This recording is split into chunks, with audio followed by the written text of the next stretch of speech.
and they will get their personal CD with their name on it, a yellow package with their name on it, and in it also they will have the liquid gold. That's right, the oil that was specially mixed for them, and they'll also receive that. And so a lot of benefits when they sold that $377 seed, and not to forget that they will be a part of the experience where they go into the presbytery room. That's right. They'll be in the boiler room where they meet the prophets, and that directs them into a new level of their life. Back to you, Prophetess Cynthia. Wow. Now the boiler room, let's talk about that for a minute. So when they get into the boiler room, that's the prophetic presbytery room, but it's a special room.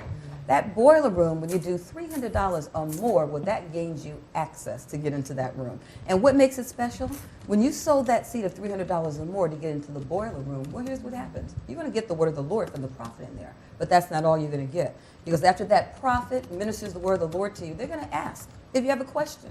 And you're going to have the opportunity right then and there to dialogue with the prophet or the prophetess who is in that room. And that is special. You know, a lot of times you have a question. You know, you hear the prophetic word. You know, great, it's good, it's pointing you into a direction. But sometimes you have a question. Some don't, but some do. And that's your opportunity right there in that room to begin to dialogue with the prophet and go further into that next level. So we encourage you, call in your seed, 212-316-2177. That 377 seed is the angel seed that we're talking about. We're confirming angels today. So we're waiting for our teaching. Our teaching is coming. You know, Prophet Yvonne Thompson, now, you know, angels. Now, what had you heard in your growing up about angels? Because, you know, I've heard a lot of things that I'm finding out now just weren't true. Well, you know, I didn't hear a whole lot about angels because... You didn't hear about the wings? In the philosophy of the church in that sector, they stayed away from talking about that. Oh, really? Okay. But I know I had an angel encounter as a young man, and this was what started me on this whole quest to a spiritual path, because laying on my back one night in the open yard, looking upward, I know somehow, you know, you used to see the pictures with angels with a trumpet. Yes. Well, that's the image I saw up in the sky. And I got so scared. I double take and it was there. I got up and ran straight to my bed. Wow. Scared. And never understood it much until I'd literally gotten saved, and we were, I was talking to my early mentor, and she, you know, that started me in this understanding of how to handle spiritual things. And then she said a statement one day, and then suddenly that came right back to me. Wow. That it was a call that I was getting at that time. You know, the trumpet, the angel. So I connected it with a call that way.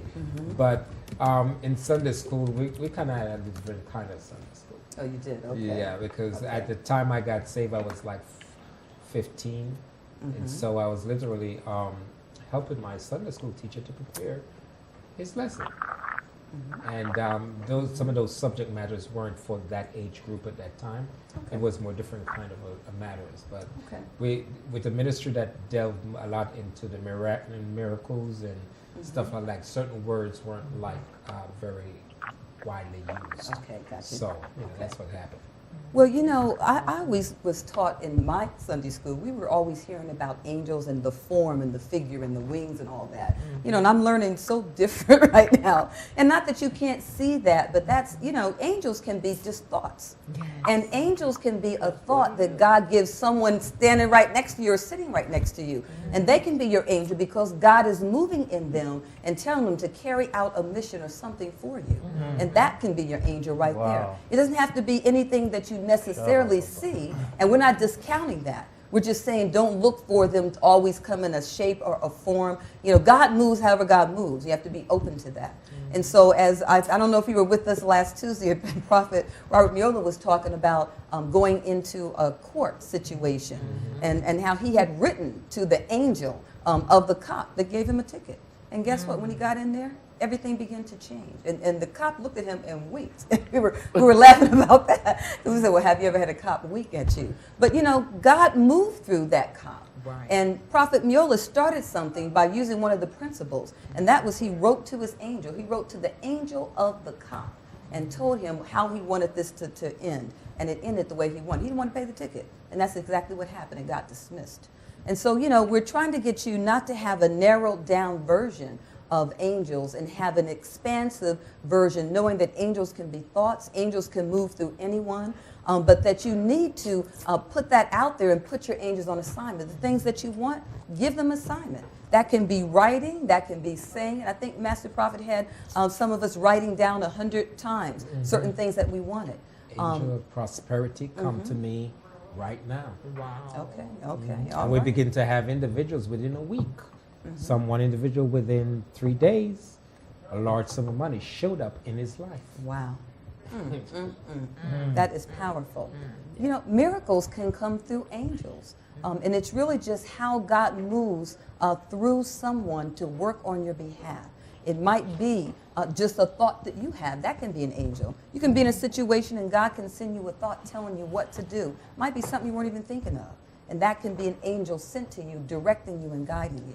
And so we're trying to get you to really be very, very open about how you view angels. And this Entertaining Your Angels book that the Master Prophet has written, it is powerful.